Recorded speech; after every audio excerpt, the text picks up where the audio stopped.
함께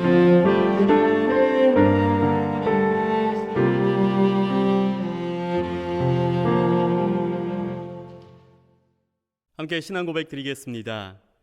전능하사 천지를 만드신 하나님 아버지를 내가 믿사오며 그 외아들 우리 주 예수 그리스도를 믿사오니 이는 성령으로 잉태하사 동정녀 마리아에게 나시고 본디오 빌라도에게 고난을 받으사 십자가에 못 박혀 죽으시고 장사한 지 사흘 만에 죽은 자 가운데서 다시 살아나시며 하늘에 오르사 전능하신 하나님 우편에 앉아 계시다가 저리로서 산 자와 죽은 자를 심판하러 오시리라. 성령을 믿사오며 거룩한 공회와 성도가 서로 교통하는 것과 죄를 사하여 주시는 것과 몸이 다시 사는 것과 영원히 사는 것을 믿사옵나이다. 아멘. 찬송가 350장, 구찬송가 393장 함께 찬송 부르겠습니다.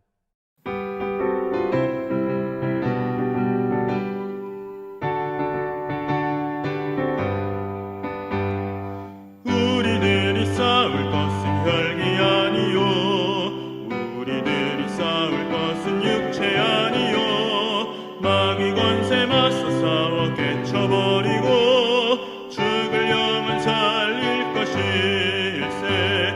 한 마음으로 힘써 나가세, 한 마음으로 힘써 싸우세.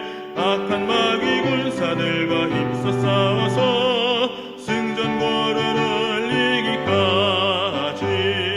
우리들이 입은 갑옷 새가 아니요, 우리들이 가진 거면 강철 아니요, 하나님께 받아가진 평화의 복을 거룩하신 말씀이로다.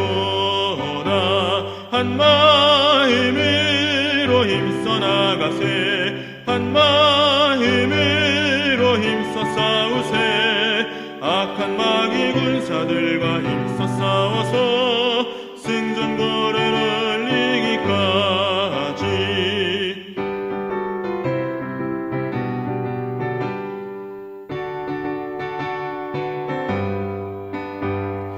죄악 중에 빠진 사람 죄를 뉘우쳐 십자가에 달린 예수 믿기만 하면 위태한 데 빠진 영혼 구원 얻어서 전국 백성 될 것임일세. 한 마음으로 힘써 나가세, 한 마음으로 힘써 싸우세. 악한 마귀 군사들과 힘써 싸워서 승전고를 이기까지. 함께 볼 하나님의 말씀은 다니엘서 1장 1절부터 7절까지 말씀입니다. 제가 봉독하겠습니다. 유다 왕 여호야김이 다스린 지 3년이 되는 해에 바벨론 왕 느부갓네살이 예루살렘에 이르러 성을 에워쌌더니 주께서 유다 왕 여호야김과 하나님의 전 그릇 얼마를 그의 손에 넘기심에 그가 그것을 가지고 신할 땅 자기 신들의 신전에 가져다가 그 신들의 보물 창고에 두었더라. 왕이 환관장 아스브나스에게 말하여 이스라엘 자손 중에서 왕족과 귀족 몇 사람 곧 흠이 없고 용모가 아름다우며 모든 지혜를 통찰하며 지식에 통달하며 학문에 익숙하여 왕궁에 설 만한 소년을 데려오게 하였고 그들에게 갈대아 사람의 학문과 언어를 가르치게 하였고 또 왕이 지정하여 그들에게 왕의 음식과 그가 마시는 포도주에서 날마다 쓸 것을 주어 3년을 기르게 하였으니 그 후에 그들은 왕 앞에 서게 될 것이더라. 그들 가운데는 유다 자손 곧 다니엘과 하나냐와 미사엘과 아사랴가 있었더니 환관장이 그들의 이름을 고쳐 다니엘은 베이드사살이라 하고 하나냐는 사드락이라 하고 미사엘은 메삭이라 하고 아사랴는 아벳느고라 하였더라. 아멘.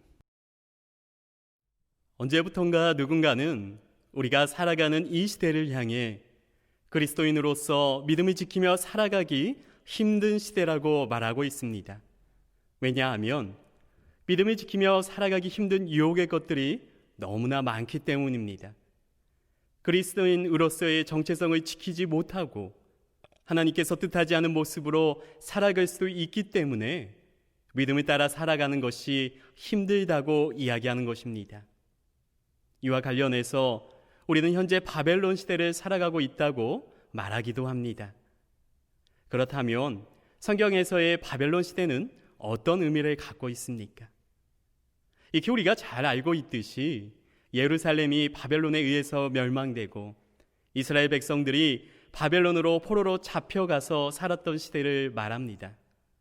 지금의 시대가 그때와 똑같다고 말할 수는 없지만 영적으로 교회가 무너지고 그리스도인들이 세상의 유혹에 빠져 하나님으로부터 멀어지는 모습이 너무나도 닮았기 때문에 지금의 시대를 바벨론 시대라고 말하기도 하는 것입니다. 우리가 살아가는 삶의 터전에서 우리의 모습을 돌아보면 바벨론 시대라고 말하는 의미가 어떤 것인지 더욱 실감나게 느낄 수 있습니다. 왜냐하면 성경에서 말하는 성경적 가치보다 세상의 가치가 더욱 눈에 들어오기 때문입니다. 하나님을 사랑하고 이웃을 사랑하라는 성경의 말씀보다도 나 자신을 더욱 소중히 여기고 나를 위해서 누군가는 아파하고 힘들어해도 괜찮다고 하는 세상의 가치, 돈과 권력이 나에게 안정을 주고 보호해 줄 것이라는 세상의 가치가 더욱 우리를 유혹합니다. 마치 지금의 시대를 잘 표현해 주는 성경 구절이 창세기 3장 6절의 말씀과도 같습니다. 창세기 3장 6절에서 하와의 시각을 표현하고 있는데 이렇게 말합니다. 여자가 그 나무를 본즉 먹음직도 하고 보암직도 하고 지혜롭게 할 만큼 탐스럽기도 한 나무인지라. 이처럼 세상은 우리가 그리스도인으로서 살아가지 못하도록 유혹하는 것과 같습니다. 그만큼 우리는 우리의 믿음을 넘어뜨리려는 유혹들로 넘쳐나는 세상에서 살아가고 있습니다. 이와 같은 세상의 유혹 가운데서 그리스도인들은 어떻게 살아가야 할까요? 아마 많은 분들이 계속해서 고민하고 있는 내용일 것입니다. 삶의 여러 가지 구체적인 지침들이 있을 수 있지만 그 바탕의 핵심은 하나님의 자녀로서의 정체성을 지키는 것입니다. 그리고 그 정체성이라는 것은 결국 하나님의 주권을 인정하는 것입니다. 이 모습을 잘 보여준 성경의 인물이 바로 다니엘입니다. 특별히 오늘 살펴보는 다니엘서는 우리가 나아가야 할 방향성을 잘 제시해 줍니다. 오늘의 말씀을 통해서 우리 성도님들이 혼란한 현 시대를 바라보며 두려워하는 것이 아니라 하나님의 말씀으로 위로를 얻고 우리가 나아갈 방향을 찾는 시간이 되기를 바랍니다. 세상의 가치가 우리를 유혹하는 지금의 시대와 마찬가지로 바벨론 시대의 하나님의 백성들도 지금 우리들의 모습과도 같았을 것입니다. 이스라엘 백성은 출애굽을 하고 적과 꿀이 흐르는 가나안 땅에 들어갔음에도 불구하고 하나님께서 주신 그 은혜를 지키지 못하고 결국은 바벨론의 포로로 끌려갔습니다. 바로 하나님의 뜻을 따르지 않았기 때문입니다. 하나님께서 이스라엘 백성들을 애굽 땅에서 인도하시고 가나안으로 인도하신 것은 그저 잘 먹고 잘 사는 평안함을 주시기 위한 것만은 아니었습니다. 하나님께서는 이스라엘 백성들을 통해서 하나님의 나라를 세우기를 원하셨습니다. 그러나 이스라엘 백성들은 오히려 가나안의 사람들과 같이 동화되어 이방신을 섬기고 하나님으로부터 멀어졌습니다. 결국 하나님께서는 이스라엘 백성들이 바벨론에 의해 멸망당하도록 하셨던 것입니다.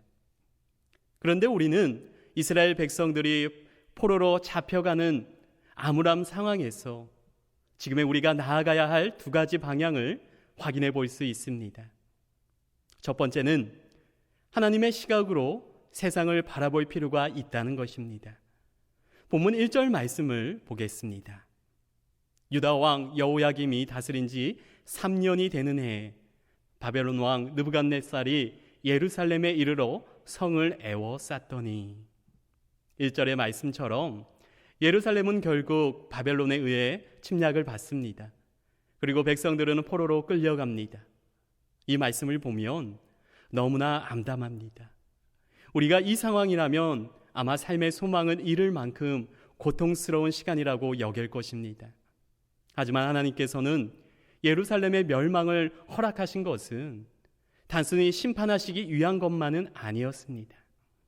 오히려 하나님의 백성들이 우상으로 가득한 땅으로 들어가 살아계신 참 하나님을 증거할 새로운 기회를 허락하신 것입니다.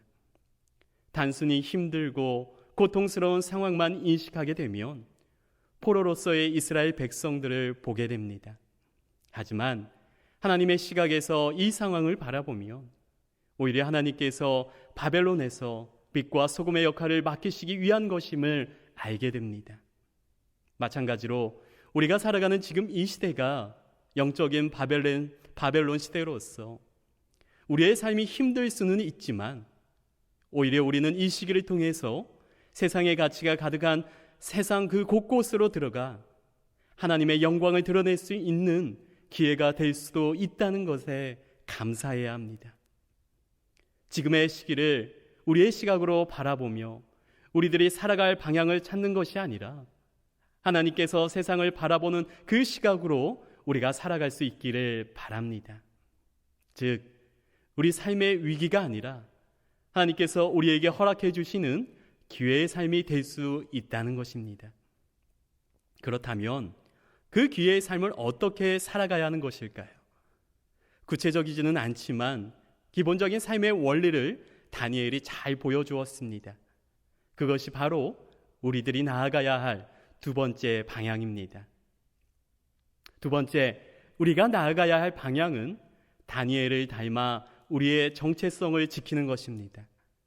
그 정체성이라는 것은 하나님의 주권을 인정하는 것입니다. 다니엘은 바벨론의 포로로 끌려갔습니다. 다니엘의 삶은 어땠습니까? 포로로 끌려갔다는 것 자체가 그들의 가족, 친구들, 익숙한 모든 것으로부터 분리된 삶을 살아가는 것이었습니다. 기존의 삶에서 분리시킨다는 것은 바벨론의 사람으로 탈바꿈시키기 위한 것이라고 볼 수 있습니다. 그리고 이를 위해서 그들의 언어와 문학을 가르쳤고 심지어 왕의 음식을 먹게 함으로써 기존의 정체성을 말살시키고자 했습니다. 즉 하나님의 백성으로서의 삶이 아니라 이방신을 섬기는 바벨론의 백성으로 삼고자 했던 것이죠. 그러나 다니엘은 어떻게 반응했습니까? 우리가 익히 잘 알고 있듯이 왕의 음식을 거절했습니다. 당시 왕의 음식은 우상에게 드려졌던 음식이었기 때문에 거부했던 것입니다. 자신을 더럽히지 않고 오직 하나님만 섬기겠다는 결단의 모습이었던 것이죠. 이와 같은 다니엘의 행동이 가능했던 이유는 무엇이었을까요? 그것은 자신이 하나님의 백성이라는 정체성을 잃지 않았기 때문입니다. 하나님께서 역사를 주관하시는 세상의 왕이라는 것을 인정했기 때문입니다. 하나님의 주권 아래 살아가는 것이 자신의 정체성이라고 인정했습니다. 결국 하나님을 신뢰하고 순종하는 것이 최후 승리의 길이라는 은혜의 진리를 따라갔던 것입니다. 말씀을 맺겠습니다. 지금 우리는 영적인 바벨론 시대를 살아가고 있습니다. 세상은 우리를 유혹합니다. 그 유혹은 너무나 달콤해 세상의 가치를 따라가고 싶은 충동이 우리 가운데 넘쳐납니다. 시대의 흐름에 맞춰 살아야 한다는 사회적 요청 앞에서 많은 그리스도인들은 하나님의 말씀을 붙잡지 못하고 자꾸 넘어집니다. 어떤 이는 그리스도인들을 비난합니다. 하지만 이 상황을 힘들고 어려운 시기라고 단정짓지 마시기 바랍니다. 오히려 하나님의 시각으로 세상을 바라보면 살아계신 참 하나님을 증거할 수 있는 그 기회가 우리에게 주어진 것이기도 합니다. 그러기 위해서는 우리의 삶이 중요합니다. 믿지 않는 사람들과 별반 다를 것 없다는 이야기를 들어서는 안 됩니다. 오히려 다니엘의 모습처럼 우리의 정체성을 올바로 지켜야 합니다. 하나님의 주권을 인정하고 하나님의 말씀을 듣고 세상에 나아갈 때 예수 그리스도를 증거하는 증인으로서 이 세상을 밝힐 수 있습니다. 혹시라도 우리의 정체성을 지켜야 한다는 것을 세상에 믿지 않는 사람들과 분리된 삶을 살아야 한다는 것으로 잘못 이해해서는 안 됩니다. 다니엘이 이방 땅에서 우상을 섬기는 이방인에게 나아갔지만 하나님의 주권을 인정하고 참 하나님을 드러냈던 것을 기억하시기 바랍니다. 다니엘은 이방 땅에서 그들을 배척하기보다는 오히려 그들 가운데에서 하나님을 어떻게 드러내야 하는지에 대해 더욱 힘을 썼던 인물입니다. 이처럼 하나님의 사랑으로 더욱 이웃을 사랑하고 섬기며 그들에게 하나님의 사랑을 전하는 것이 우리에게 주어진 큰 사명이라는 것을 믿음으로 고백하는 은석교회 성도님들 되시기를 기도합니다. 함께 기도하시겠습니다. 사랑의 주님, 너무나 혼란스럽고 또 암울한 이 시대를 저희들이 살아가고 있습니다. 하지만 그 가운데서 우리가 하나님의 백성으로서의 정체성을 지키고 무엇보다도 하나님의 주권을 인정하며 이 세상 가운데에서 온전히 하나님의 말씀을 선포하며 또 하나님의 말씀을 따라 이웃을 사랑하며 섬기며 헌신할 수 있도록 인도하여 주시옵소서. 세상의 가치를 따라가는 것이 아니라 하나님의 말씀으로 하나님의 뜻을 세워가는 하나님의 자녀 되게 하여 주시옵소서. 특별히 코로나19로 어려운 시간들을 보내고 있습니다. 하나님, 우리들을 긍휼히 여겨주시고 이 상황 가운데서 온전히 하나님의 뜻이 드러나게 하여 주시옵소서. 감사드리며 예수 그리스도의 이름으로 기도드립니다. 아멘. 하늘에 계신 우리 아버지여, 이름이 거룩히 여김을 받으시오며 나라의 임하옵시며 뜻이 하늘에서 이룬 것 같이 땅에서도 이루어지이다. 오늘날 우리에게 일용할 양식을 주옵시고 우리가 우리에게 죄 지은 자를 사하여 준 것 같이 우리의 죄를 사하여 주옵시고 우리를 시험에 들게 하지 마옵시고 다만 악에서 구하옵소서. 대개 나라와 권세와 영광이 아버지께 영원히 있사옵나이다. 아멘.